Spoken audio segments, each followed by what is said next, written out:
আজকে লিঙ্গ সংযোজিত রোগ পড়ব। লিঙ্গ সংযোজিত রোগ বা একে লিঙ্গ সংযোজিত বৈশিষ্ট্য বলা হয়, যাকে আমরা সাধারণ কথায় কি বলি না, আমরা বলি যে জিন ঘটিত কতগুলো রোগ। আমরা এই বিষয়ে আজকে আলোচনা করব। এটাকে আমরা বলতে পারি লিঙ্গ সংযোজিত বংশগতি, বা একে বলা হয় সেক্স লিঙ্কড ইনহেরিটেন্স। এই ব্যাপারটা সম্বন্ধে আমরা আজকে একটু জানব। আমরা জানি যে মানুষের এগুলো সবই হবে কিন্তু মানুষের ক্ষেত্রে। আমরা জানি যে মানুষের ক্ষেত্রে দু ধরনের ক্রোমোজোম বর্তমান। তাহলে মানুষের ক্ষেত্রে দুই ধরনের ক্রোমোজোম বর্তমান, দুই ধরনের ক্রোমোজোম উপস্থিত। একটাকে আমরা কি বলি? একটাকে আমরা বলি অটোজোম, আর দু নম্বরকে আমরা বলি কি? দু নম্বরকে আমরা বলি সেক্স ক্রোমোজোম। এই হচ্ছে দু ধরনের ক্রোমোজোম। আবার সেক্স ক্রোমোজোমকে আমরা দুটো ভাগে ভাগ করি। একটা হচ্ছে এক্স ক্রোমোজোম, আর একটাকে বলা হচ্ছে ওয়াই ক্রোমোজোম। আমাদের দেহে অটোজোমগুলো একই ধরনের, এইরকম মোট 22 জোড়া, কিন্তু সেক্স ক্রোমোজোম হচ্ছে দুই ধরনের, একটা এক্স আর একটা ওয়াই। যার জন্য এই সেক্স ক্রোমোজোমকে আমরা কি বলি না, এই সেক্স ক্রোমোজোমকে আমরা বলি কি না, অ্যালোজোম। একটা হচ্ছে অটোজোম আর একটা হচ্ছে অ্যালোজোম। আমরা আরো জেনে এসেছি যে জিন সব সময় কোথায় অবস্থান করে? ক্রোমোজোম। ক্রোমোজোমের একটা নির্দিষ্ট স্থান আছে, একটা নির্দিষ্ট বিন্দু আছে, যে নির্দিষ্ট বিন্দুকে বা যে নির্দিষ্ট লোকাস, সেই লোকাসে কি করে না জিন অবস্থান করে।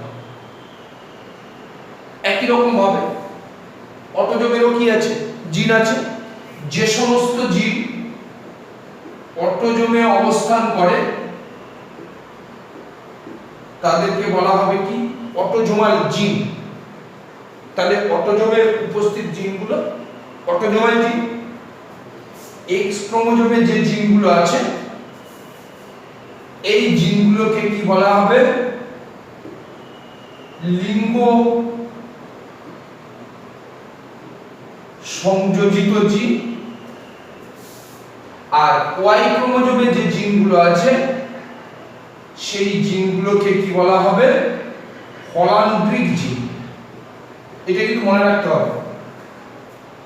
ওয়াই ক্রোমোজোমে যে জিন তাকে কিন্তু ওয়াই লিঙ্কড জিন বলে না, এটাকে লিঙ্গ সংযোজিত জিন, বা এর আরেকটা নাম হচ্ছে এক্স লিঙ্কড জিন। এটাকে কিন্তু ওয়াই লিঙ্কড জিন বলা হয় না, এটাকে বলা হচ্ছে হলান্ড্রিক জিন। তাহলে হলান্ড্রিক জিন কারা না? ওয়াই ক্রোমোজোমে অবস্থিত জিন।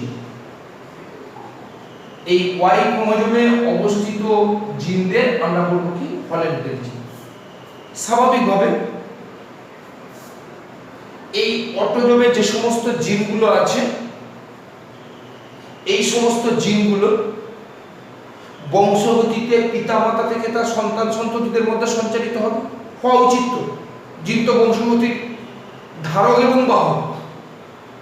তাহলে স্বাভাবিকভাবে জিনের মাধ্যমে বৈশিষ্ট্যগুলো জনিত্রী থেকে তার পিতামাতা থেকে তার সন্তান সন্ততিদের মধ্যে কি হবে? সঞ্চারিত হয়। তাহলে অটোজোমে যে সমস্ত জিনগুলো আছে সেই সমস্ত জিনগুলোর মাধ্যমে পিতামাতা থেকে বংশগত বৈশিষ্ট্যগুলো তার সন্তান সন্ততিদের মধ্যে সঞ্চারিত হয়। একই রকম ভাবে এক্স ক্রোমোজোমে যে সমস্ত জিনগুলো আছে সেগুলো বংশগতিতে তার পিতামাতা থেকে পুত্র সন্তান বা কন্যা সন্তানের মধ্যে সঞ্চারিত হবে। তখন আমরা তাকে কি বলবো? লিঙ্গ সংযোজিত বৈশিষ্ট্য, বংশগতি। ওয়াই ক্রোমোজোমে যে সমস্ত জিনগুলো আছে হল্যান্ড্রিক জিন, সেগুলো বংশগতিতে শুধুমাত্র বাবার থেকে, দাদুর থেকে তার পুত্র সন্তানের মধ্যে সঞ্চারিত হয়, কন্যা সন্তানের মধ্যে কিন্তু সঞ্চারিত হয় না। কারণ হচ্ছে ওয়াই ক্রোমোজোম শুধুমাত্র পুরুষের ক্ষেত্রে থাকে। এবার এই যে অটোজোমের মাধ্যমে যে জিন, সেগুলো যে বংশগতিতে সঞ্চারিত হয়, এইরকম একটা রোগ আমাদের সিলেবাসের মধ্যে আছে যেটার নাম হচ্ছে থ্যালাসেমিয়া। আমরা থ্যালাসেমিয়া পড়ব। এক্স ক্রোমোজোমের মাধ্যমে যে বৈশিষ্ট্যটা পিতামাতা থেকে তার সন্তান সন্ততিদের মধ্যে সঞ্চারিত হয় তাকে আমরা বলবো লিঙ্গ সংযোজিত বংশগতি। যেমন হচ্ছে হিমোফিলিয়া, বর্ণান্ধতা আমাদের আছে। আর ওয়াই ক্রোমোজোমের মাধ্যমে শুধুমাত্র তার বাবার থেকে পুত্র সন্তানের মধ্যে সঞ্চারিত হয়, তখন আমরা তাকে বলবো কি? ওয়াই লিঙ্কড বংশগতি, ওয়াই সংযোজিত বংশগতি, অর্থাৎ হল্যান্ড্রিক জিনের মাধ্যমে যখন যাবে। যেমন হচ্ছে হাইপারট্রাইকোসিস, কানের লতিতে একগুচ্ছ চুল, দেখবি কোনো কোনো পুরুষের কানের লতিতে একগুচ্ছ চুল হয়, এটা কিন্তু কোনো মেয়ের দেখা যায় না। তার কারণ কি? এটা হচ্ছে লিঙ্গ সংযোজিত বংশগতি। এটা হচ্ছে ওয়াই ক্রোমোজোমের মাধ্যমে স্থানান্তরিত হচ্ছে। তাহলে আমরা এখানে যেটা পড়ব সেটা হচ্ছে লিঙ্গ সংযোজিত বংশগতি, আর একটা পড়বো আমরা অটোজোমাল ইনহেরিটেন্স। অটোজোমাল মানে অটোজোমের মাধ্যমে বা অটোজোমে যে সমস্ত জিনগুলো আছে তারা যখন সঞ্চারিত হবে পিতামাতা থেকে তার সন্তান সন্ততিদের মধ্যে, সেটা একটা আমরা পড়বো। আর একটা হচ্ছে এক্স ক্রোমোজোমের মাধ্যমে যেগুলো আসবে সেগুলো আমরা পড়বো। তাহলে লিঙ্গ সংযোজিত বংশগতি কি না? যে প্রক্রিয়া বা যে পদ্ধতিতে এক্স ক্রোমোজোমে অবস্থিত জিনগুলি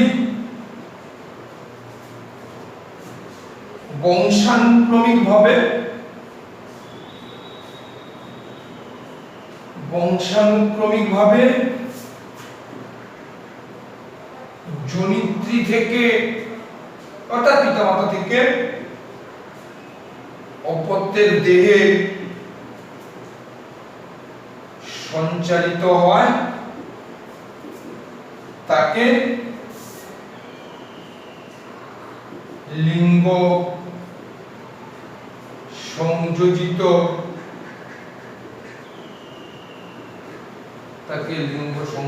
বংশগতি বলে। তার মানে এক্স ক্রোমোজোমে যে জিনগুলো আছে বা আমরা যাকে লিঙ্গ সংযোজিত জিন বলি, তারা যখন পিতামাতা থেকে তার অপত্যের মধ্যে সঞ্চারিত হবে তখন তাকে বলা হবে লিঙ্গ সংযোজিত বংশগতি। এর উদাহরণ যদি আমরা বলি, একটাকে আমরা বলবো কি?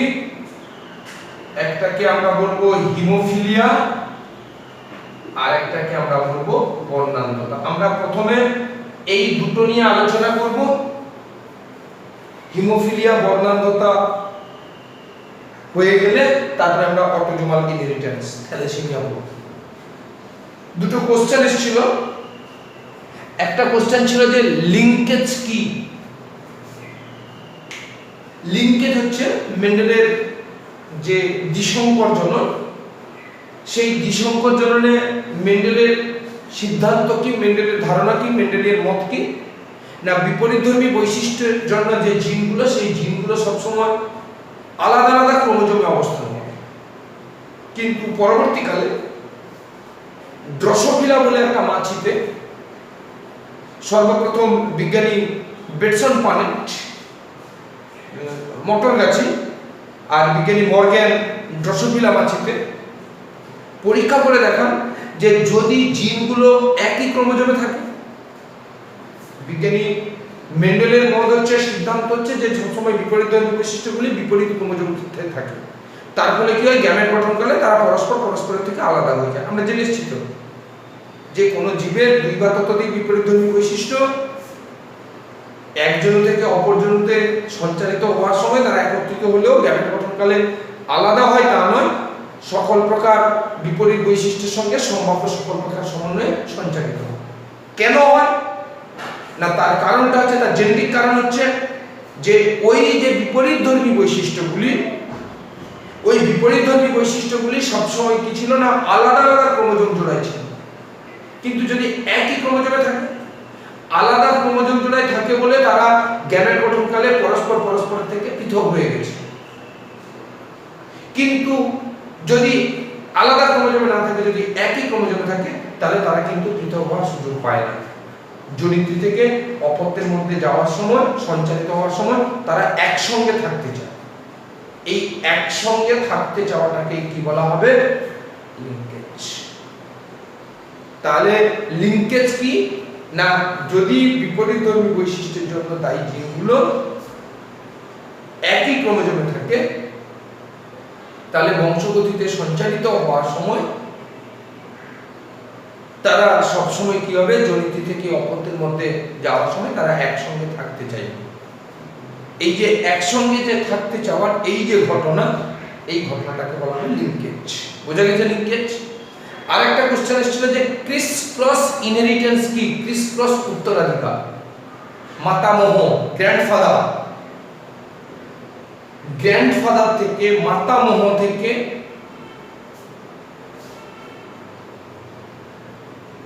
এক্স ক্রোমোজোমে অবস্থিত জিন যে প্রক্রিয়া কন্যার মাধ্যমে দৌহিত্রের মধ্যে সঞ্চারিত হয়, তখন আমরা তাকে বলবো কি, ক্রিস ক্রস উত্তরাধিকার। মাতামহ থেকে এক্স ক্রোমোজোমে অবস্থিত জিন কন্যার মাধ্যমে দৌহিত্রের মধ্যে সঞ্চারিত হওয়াকে বলা হবে ক্রিস ক্রস উত্তরাধিকার। আমাদের এই লিঙ্কিতে ক্রিস ক্রস উত্তরাধিকার নেই, যদিও আমার সেদিন মনে হয় প্রসঙ্গক্রমে এসেছিল, মেন্ডেলের দ্বিসংকর জননের ব্যতিক্রমে আমরা লিঙ্কেজ বলেছিলাম, আর ক্রিস ক্রস উত্তরাধিকার মেনলি এখানে হবে লিঙ্গ সংযোজিত ক্ষেত্রে। কারণ মাতামহ থেকে কিন্তু ওয়াই ক্রোমোজোম অবস্থিত জিন সে কখনো কিন্তু কন্যার মধ্যে আসতে পারে না। ক্রিস ক্রস উত্তরাধিকার একমাত্র লিঙ্গ সংযোজিত বংশগতির ক্ষেত্রে, সেক্স লিঙ্ক ইনহেরিটেন্সের ক্ষেত্রে আমরা এই ঘটনাটা বলি। তাহলে আজকে আমরা প্রথমে করছি হিমোফিলিয়া।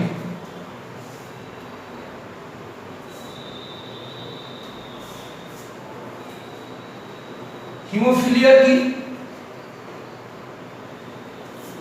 হিমোফিলিয়া হচ্ছে একটা বংশগত রোগ, একটা জিন ঘটিত রোগ। কোন স্থান কেটে গেলে সেই কাটা স্থান থেকে নির্গত তরল রক্ত জমাট বাঁধে না। আমরা তো জানি, নাইনে পড়েছি তো, যে প্রক্রিয়ায় কোনো কাটা স্থান থেকে নির্গত তরল রক্ত জমাট বাঁধে তাকে আমরা বলবো রক্ততঞ্চন। আমরা যারা স্বাভাবিক, আমাদের রক্ততঞ্চনের ফ্যাক্টর আছে এবং এই ফ্যাক্টর হচ্ছে 13টা।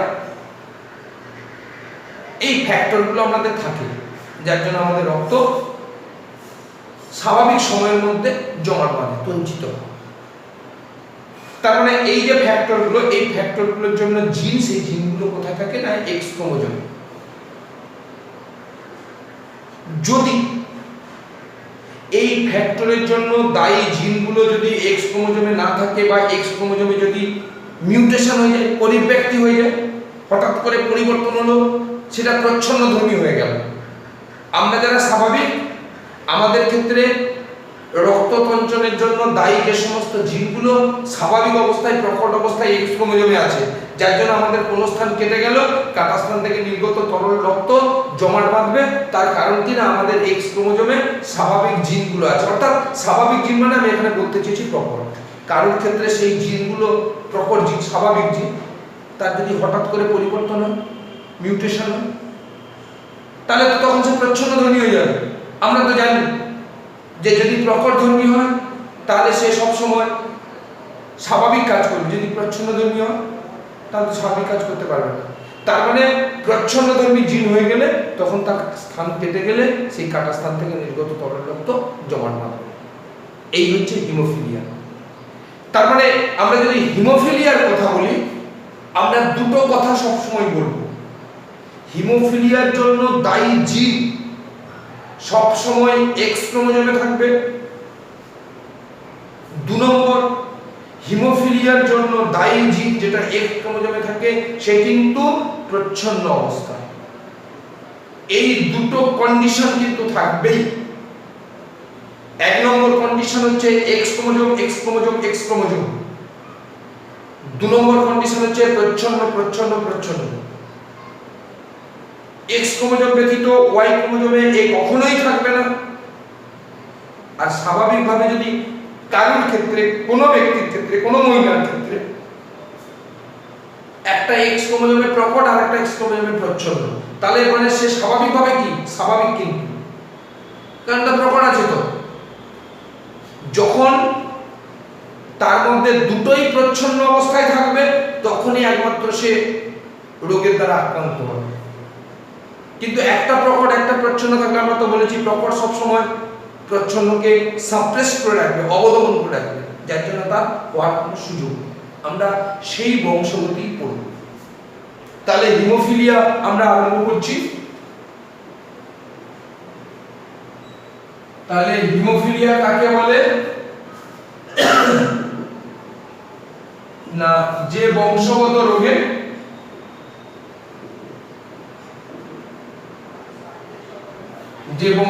রোগে মানবদেহের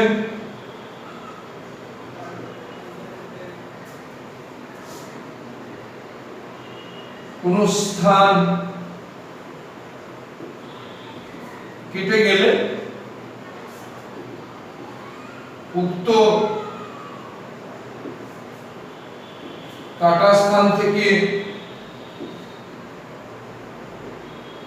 নির্গত তরল রক্ত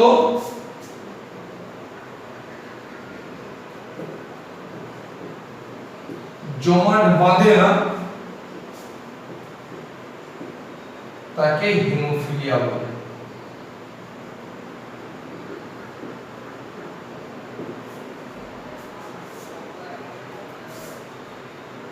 তাহলে হিমোফিলিয়া কি বোঝা গেছে? তার মানে এই রোগের আক্রান্ত যে ব্যক্তি, সেই ব্যক্তির কোন স্থান কেটে গেলে সেই কাটা স্থান থেকে নির্গত তরল রক্ত কখনোই জমাট বাঁধবে না। এই হিমোফিলিয়াকে আমরা দুটো ভাগে ভাগ করি। কি কি? একটাকে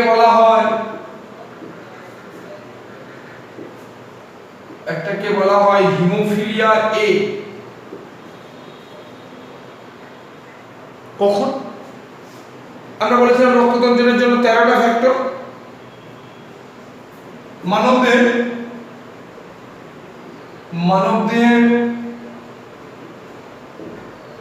রক্ততঞ্চনে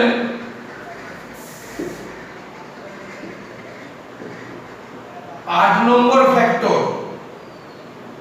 এই 8 নম্বর ফ্যাক্টরের নাম কি?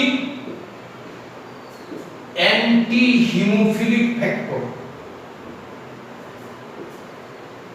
এই অ্যান্টি হিমোফিলিক ফ্যাক্টর অনুপস্থিত থাকলে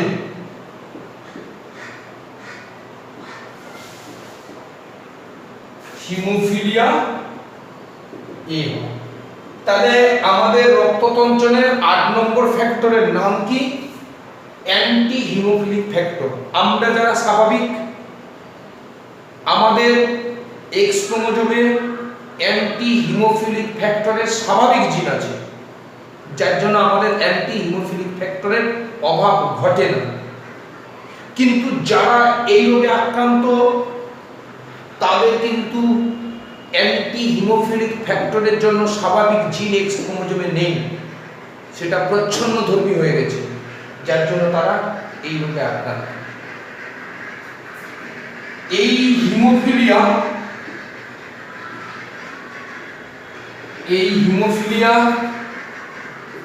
মহারানী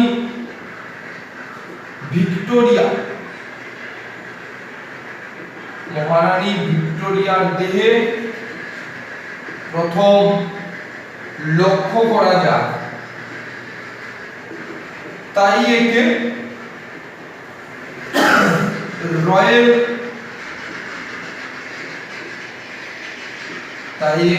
রয়্যাল হিমোফিলিয়া বা রাজকীয় হিমোফিলিয়া বলে। তার মানে হিমোফিলিয়া এর অল্টারনেটিভ নাম হচ্ছে রয়্যাল বা রাজকীয় হিমোফিলিয়া। তার কারণ কি না, মহারানী ভিক্টোরিয়ার মধ্যে সর্বপ্রথম এটা সংক্রামিত হয়েছিল, দেখা গেছিল। এটাকে আমরা বলবো কি হিমোফিলিয়া এ। আরেক ধরনের হিমোফিলিয়া আছে,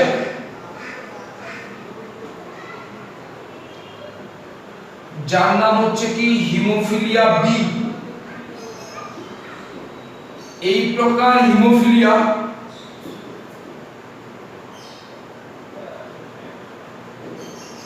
রক্ততঞ্চনের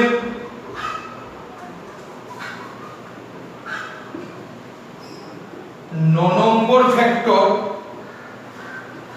ক্রিস্টমাস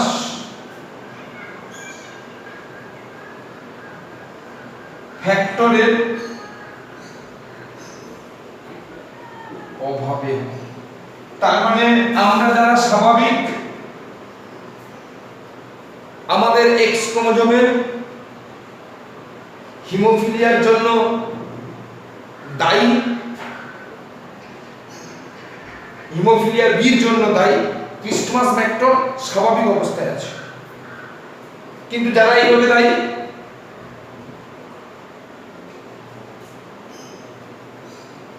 তাদের ক্ষেত্রে কি হবে? এই জিনটা স্বাভাবিক নেই, প্রচ্ছন্ন অবস্থায় আছে। তার মানে আমরা যারা স্বাভাবিক, আমাদের ক্ষেত্রে 9 নম্বর ফ্যাক্টরের জন্য যে স্বাভাবিক জিন, সেই স্বাভাবিক জিন বর্তমান। কিন্তু যারা এই রোগে আক্রান্ত, তাদের ক্ষেত্রে কিন্তু স্বাভাবিক জিন নেই এক্স ক্রোমোজোমে। তাদের ক্ষেত্রে এক্স ক্রোমোজোমে কি আছে না, এর প্রচ্ছন্নধর্মী জিন আছে। একে ক্রিস্টমাস রোগ, ক্রিস্টমাস রোগও বলা হয়। কেন না, ক্রিস্টমাস ফ্যাক্টরের অভাবে হয়। তাহলে এই গেল কি হিমোফিলিয়া এ এবং হিমোফিলিয়া বি। আমরা এবার হিমোফিলিয়ার বংশগতি পড়ব।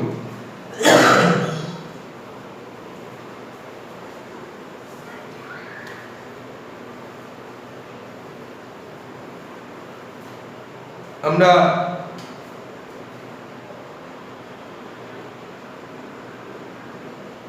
হিমোফিলিয়ার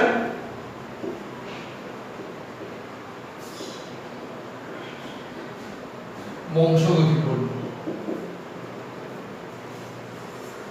তার মানে আমরা ধরে নিচ্ছি, তাহলে এইখানে বোঝা গেছে তো, এক্স ক্রোমোজোমে থাকবে আর এক্স ক্রোমোজোমে প্রচ্ছন্ন অবস্থায় থাকবে হিমোফিলিয়ার জন্য দায়ী জিন। এবার আমরা ধরে নিচ্ছি স্বাভাবিক জিন, আমি সেটাকে ধরে নিচ্ছি H+, যে যা ধরতে পারে, এটা কেউ বড় H ধরল, আমি এখানে H+ ধরলাম, এটা কিন্তু স্বাভাবিক জিন। আমরা যারা স্বাভাবিক, আমাদের যাদের অ্যান্টি হিমোফিলিক ফ্যাক্টর বা খ্রিস্টমাস ফ্যাক্টর আছে এক্স ক্রোমোজোমে প্রকট ধর্মীয় অবস্থায়, তাদের সবাইকে আমি XH+ ধরলাম। whereas আমরা হিমোফিলিয়ার জন্য দায়ী জিন,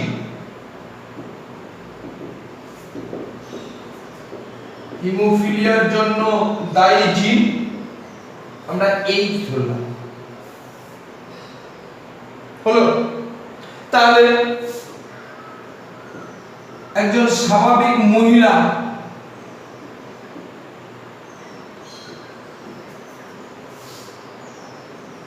এর তাহলে কি হবে? ক্রোমোজোম বিন্যাস স্বাভাবিক তো XH+, কারণ ডাউট আছে, স্বাভাবিক প্রপার জিন থাকবে H+, মহিলা X, হিমোফিলিক মহিলা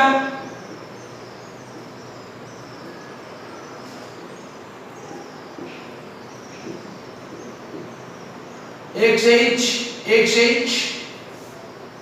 মহিলা XX ক্রোমোজোম, হিমোফিলিয়ার জন্য দায়ী জিন H, স্বাভাবিক পুরুষ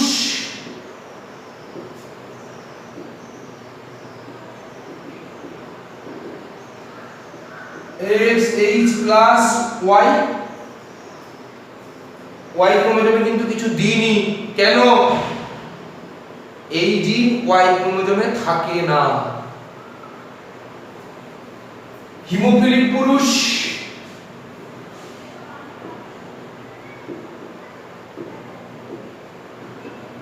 XHY, Y ক্রোমোজোমে থাকে না, কিন্তু স্বাভাবিক মহিলা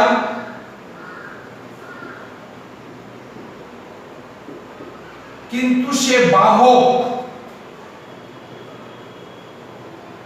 রোগের দ্বারা কিন্তু সে আক্রান্ত নয়, সে কিন্তু স্বাভাবিক,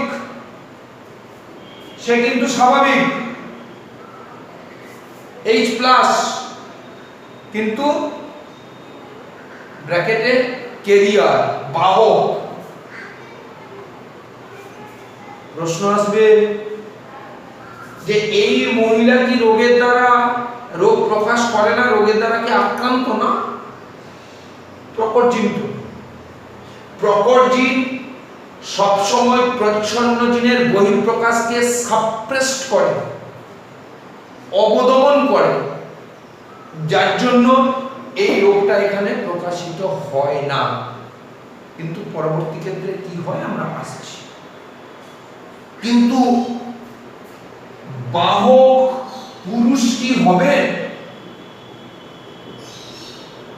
XH+YH কি হবে? হবে না। কারণ কি না, Y ক্রোমোজোমে এই জিন থাকে না। তার মানে এই পপুলেশনে, মানুষের পপুলেশনে মহিলাদের তুলনায় পুরুষরা এই রোগে আক্রান্ত হয়। কেন না, এটা হচ্ছে X ক্রোমোজোমে অবস্থিত জিন। যদি মহিলাদের ক্ষেত্রে হেটারোজাইগাস থাকে, তাহলে কিন্তু হেটারোজাইগাস তো H+ আর H তো এটা আলাদা আলাদা জিন। একই জিন হলে তো হোমোজাইগাস, আলাদা আলাদা জিন হলে তো হেটারোজাইগাস। যদি হেটারোজাইগাস অবস্থায় মহিলা থাকে, তাহলে কিন্তু এই রোগ কখনোই প্রকাশিত হবে না। একমাত্র কখন হবে না, যদি সে XH হোমোজাইগাস অবস্থায় থাকে। কিন্তু পুরুষরা হেমিজাইগাস অবস্থায় থাকলে, পুরুষদের ক্ষেত্রে হেটারোজাইগাস অবস্থায় থাকার কোনো সম্ভাবনা নেই। কারণ কি না, তাদের Y ক্রোমোজোমে থাকে না। এই অবস্থাটাকে আমরা বলি হেমিজাইগাস অবস্থা, কারণ এখানে Y তে তো নেই, শুধুমাত্র X এ আছে। পুরুষরা হেমিজাইগাস অবস্থায় থাকলে এই রোগের দ্বারা আক্রান্ত হবে। এই কারণে পপুলেশনে পুরুষের, মহিলাদের তুলনায় পুরুষরা অধিক সংখ্যায় আক্রান্ত। কারণ এখানে কিন্তু প্রচ্ছন্ন অবস্থায় থাকার সুযোগ থাকে হেটারোজাইগাস অবস্থায়। এখানে মানে হেটারোজাইগাস অবস্থায়, এখানে কিন্তু হেটারোজাইগাস অবস্থায় থাকার কোনো সুযোগ নেই প্রচ্ছন্ন অবস্থায়। কারণ কি না, এই জিনটা প্রচ্ছন্ন অবস্থায় X ক্রোমোজোমে থাকে। এই কারণে পুরুষেরা এই রোগে বেশি আক্রান্ত। আমাদের একটা সমস্যা দিলাম, ধর একজন হিমোফিলিক মহিলা, একজন হিমোফিলিক মাতা, তার সঙ্গে একটা স্বাভাবিক পিতা, কন্যা সন্তান বা পুত্র সন্তান কি হবে আমরা দেখি। এটা হচ্ছে 1 নম্বর বংশগতি। হিমোফিলিক মাতা কোথায়? XH+, স্বাভাবিক পিতা XH+Y। এখান থেকে কি হবে? একটাই গ্যামেট তৈরি হবে এক ধরনের XH, এখান থেকে দুই ধরনের গ্যামেট তৈরি হবে XH+ আর Y। এটা কি হবে? XH আর XH+, XH আর Y। বোঝা গেছে তো? একই ধরনের গ্যামেট তৈরি হবে সমস্ত প্রকার ডিম্বাণু XH। বাবা থেকে যে শুক্রাণুগুলো তৈরি হবে, কোন কোন শুক্রাণুতে XH+ থাকবে, কোন কোন শুক্রাণুতে Y থাকবে। তাহলে এই XH এর সঙ্গে এই XH মিলিত হলে XH+, তার মানে এটা তাহলে কি হবে? স্বাভাবিক কন্যা সন্তান XX আছে, কিন্তু এই আছে এখানে, তার মানে সে কি হবে? বাহক। এখানে XH আর Y আছে, তার মানে এটা কি হবে? হিমোফিলিক পুত্র সন্তান। তার মানে মা যদি হিমোফিলিয়া দ্বারা আক্রান্ত হয়, তাহলে তার অপত্য পুত্র সন্তান হিমোফিলিয়া দ্বারা আক্রান্ত হবে। এটা একটা সমস্যা গেল। এরপরে আমরা একটা যাই, 2 নম্বর।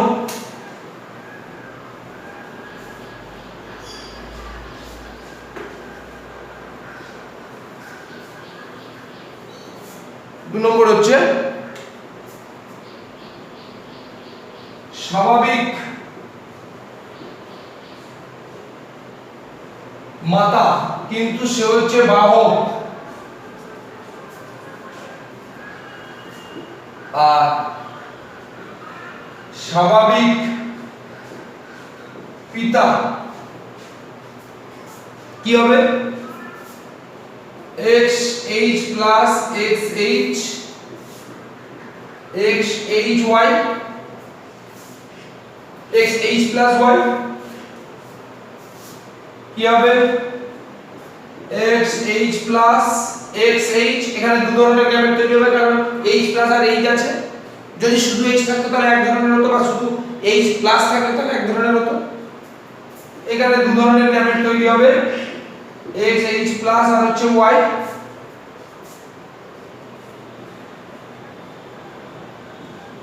XH+, XH+, XH+Y মিলিত হচ্ছে XH+, XH, XHY, XX কন্যা সন্তান H+, H+, স্বাভাবিক কন্যা সন্তান, পুত্র সন্তান H+, স্বাভাবিক পুত্র সন্তান H+, XX, স্বাভাবিক কন্যা সন্তান কিন্তু বাহক। এটা হচ্ছে কি? XHY, হিমোফিলিক পুত্র সন্তান। বাহক, কিন্তু আপাত দৃষ্টিতে এই মাকে বাইরে থেকে দেখলে বোঝা যাবে না এ হচ্ছে হিমোফিলিয়া দ্বারা আক্রান্ত, কিন্তু তার সঙ্গে একজন স্বাভাবিক পুরুষের যদি বিবাহ হয় পরবর্তীকালে কিন্তু আমরা দেখতে পাচ্ছি 25% পুত্র সন্তান হিমোফিলিয়া দ্বারা আক্রান্ত। বাহক কিন্তু স্বাভাবিক, কিন্তু তাদের অপত্যের মধ্যে 25% মানে পুরো পুত্র সন্তান হওয়ার সম্ভাবনা থেকে হলো। এরপরে আবার আরেকটা আমি অপশন করছি, ধর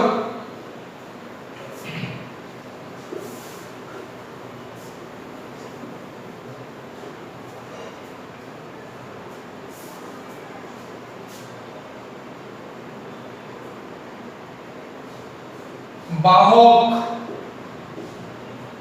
মহিলা বা মাতা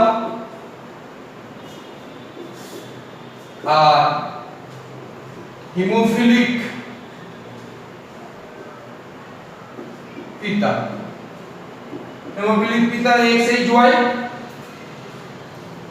বাহক মাতা XH প্লাস XH, এটা স্বাভাবিক। তাহলে কি হবে XH প্লাস XH XHY, তাহলে কি হবে XH plus XH XH plus Y XH XH XHY। এটা কি হবে স্বাভাবিক কন্যা সন্তান কিন্তু বাহক এই আছে XH প্লাস Y, স্বাভাবিক পুত্র সন্তান HH, হিমোফিলিক কন্যা সন্তান আর হিমোফিলিক পুত্র সন্তান। এইরকম করে আমাদের বংশগতিগুলো করতে হবে। এটা গেল কি হিমোফিলিয়া। একই রকম ভাবে বর্ণান্ধতা পুরো একই, শুধু আমরা বর্ণান্ধতাটা বলে দিচ্ছি, তোরা বংশগতিটা একসঙ্গে করে নিবি, আর পরের দিন আমরা থ্যালাসেমিয়া করব। আমরা তাহলে এবার বংশগতি তার নাম কি বর্ণান্ধতার বংশগতি আলোচনা করছি।